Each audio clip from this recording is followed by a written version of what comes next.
Last time I was incarcerated back in 2016. Okay. And it was October 21st. And when I was released, I already had the goal that I wanted to accomplish, which was going back to school and seeking a higher education. So as soon as I got the opportunity, because when I was first released, my husband was murdered, so I buried him. And then I went to a program with my daughter. And as soon as I was able to, and I didn't have any obligations that was hindering me from attending full-time at City, I did that while I was in a homeless shelter with my daughter.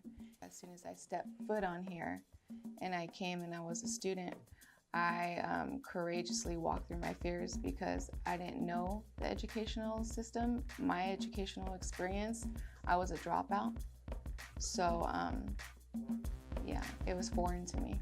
And so that's how I found out about USU as soon as I stepped foot on here. My trauma didn't break me. The abuse didn't overtake me. People claim that I would fall, but I still remain tall. My trauma didn't break me. The abuse didn't overtake me. People claim that I would fall, but I still remain strong. So when Urban Scholars Union was formulated, and then I knew it was at San Diego City College, I knew that's where I wanted to go, primarily because I knew I was ready to do so, but because I knew there was going to be people just like me reaching for the same type of goals that I wanted to get at. The Urban Scholars Union is a group of formerly incarcerated students who assist other formerly incarcerated students to get through any barriers that they may have on campus, as well as in the community to be successful in completing a higher education. So I told my parole officer I was going to sign up for City College. I signed up. I found myself there, and I was like, you know, I don't fit in here. So I was going to quit. And instead of quitting, I reached out to a brother from Underground Scholars Initiative and told him how I was feeling. And he goes, bro, give it 90 days. Just do one semester. And he said, start to reach out, start to find formerly incarcerated folks who are on campus. They're there. Look for them, Flaco. Go get them. Find them. So I had been connected through Underground Scholars Initiative at Berkeley with Flaco or Rising. And it was funny, he just happened to be in the class down the hallway, and I was down here, and we were connected through social media, and he came down, and we just started talking, and it was real talk. It was an understanding of two students on campus who didn't feel comfortable, who didn't feel accepted, and felt left out. And we felt, you know, with the connection with Beto Vasquez, that we could create a space here that could really center our leadership, but also just make us feel as like a part of the campus, that we were actually one of those students.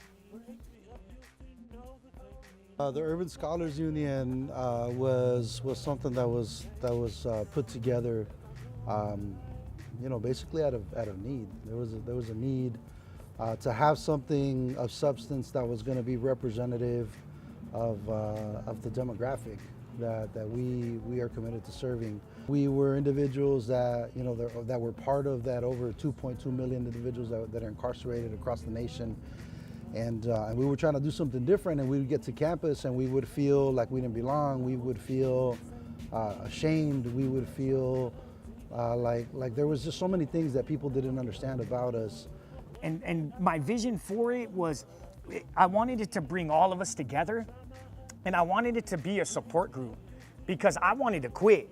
So I knew everyone else that was at the table might want to quit too. So I wanted it to be a place where we came and studied together. We wrote all this college stuff out together, because now we're in this space where we're uncomfortable. We feel like we don't belong in this space because there's a stigma attached to us who come from the ghetto and from the hoods and from the barrio and from the barrio. You know what I'm saying? There's a stigma attached to it that we can't afford college. You know, college ain't for us. We can't afford it, you know? And that's always been what I always thought, right?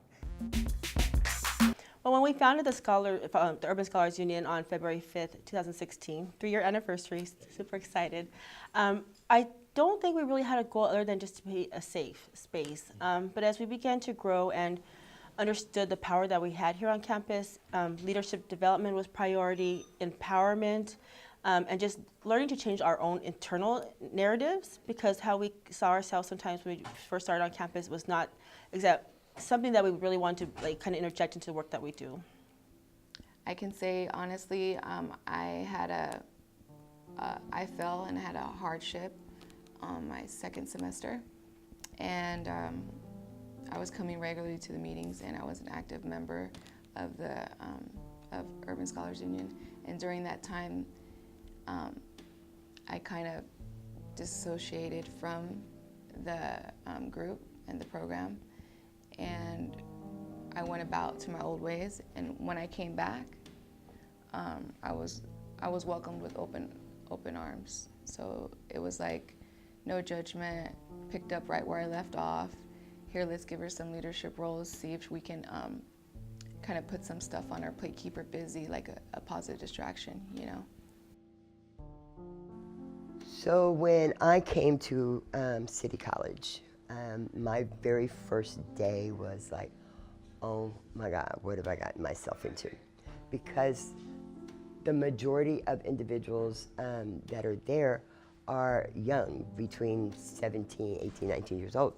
So I stuck it out. I went to my first AODS class, and I met a young man there who had been formerly incarcerated, who had asked me to come and check this meeting out. I was kind of apprehensive in doing so because I didn't have a voice.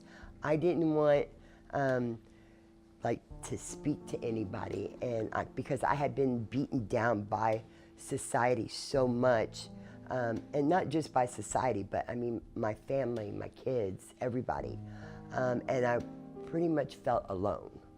So by me going to their meetings and becoming a member, they helped me learn ways into where I could share my story and ways that I could connect with the audience to show that I am a human being.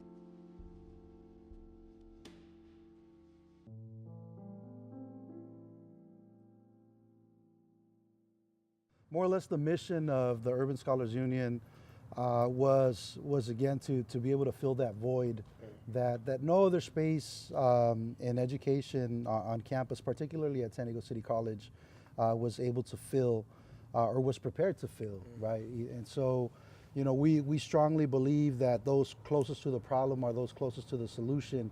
And so because of that, we consider ourselves experts in the things that we experience, on the situations that we've undergone. And so what we've done through the Urban Scholars Union was to, again, be able to create that space where you're valued and you have transformational knowledge and leadership that you've acquired, and you recognize that that's what it is, and you begin to really, you know, to really take account of that empowerment, right, of the value that you have, of the skill sets that you have to offer, and not be held down by the shame of past decisions or mistakes that you've made in the past. The people closest to the problem are closest to the solution, but further from the resources. And I think when we talk about that and we bring that onto campus, we have to hold our administration accountable, we have to hold our professors accountable, which then makes us hold ourselves accountable. The only way a student's going to be empowered to be a full-on progressive student who wants to continue to transfer, to continue their education, and get themselves cut out of the recidivism cycle, is going to be able to have those opportunities. And I think once we can acknowledge with our administration, our professors, and with the students that we belong on this campus, that we can then create a space that's truly meant for us.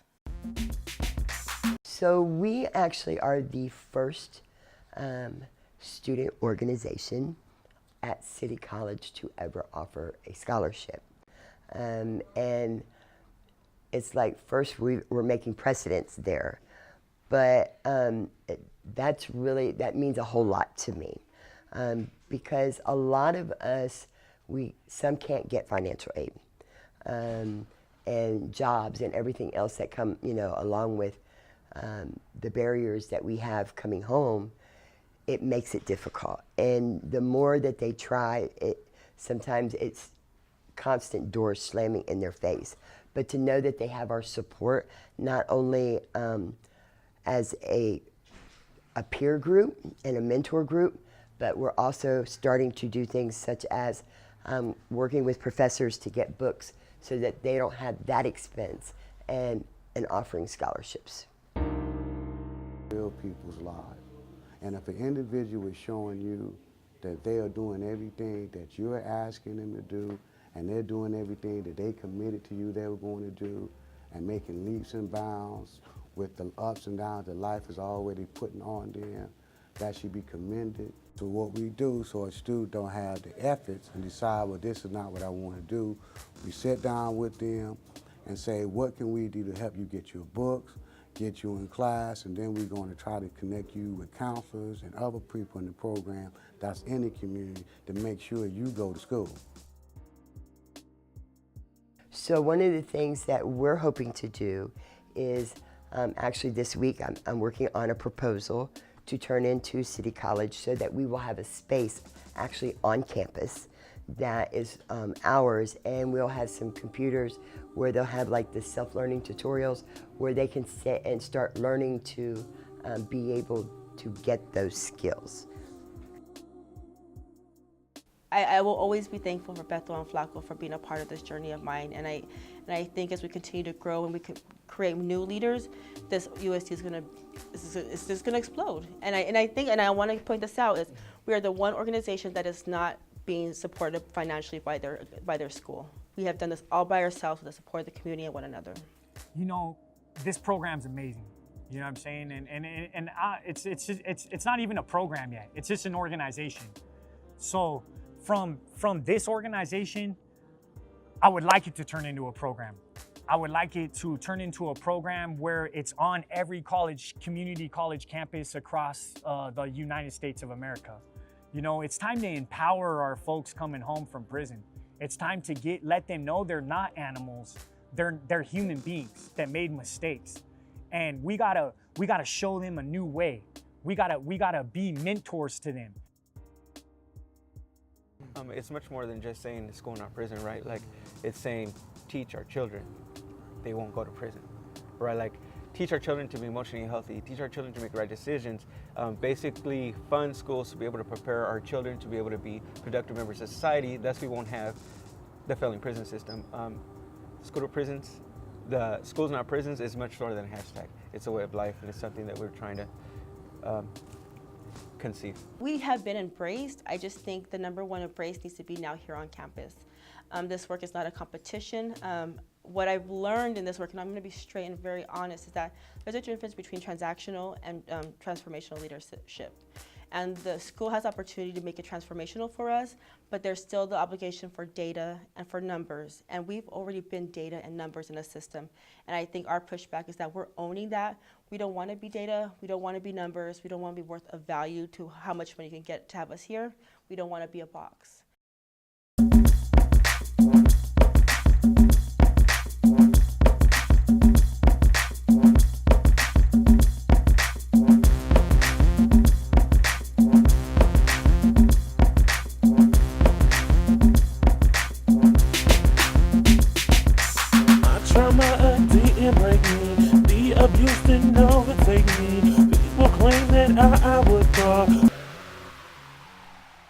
Oh, yeah. Let me see if I did that.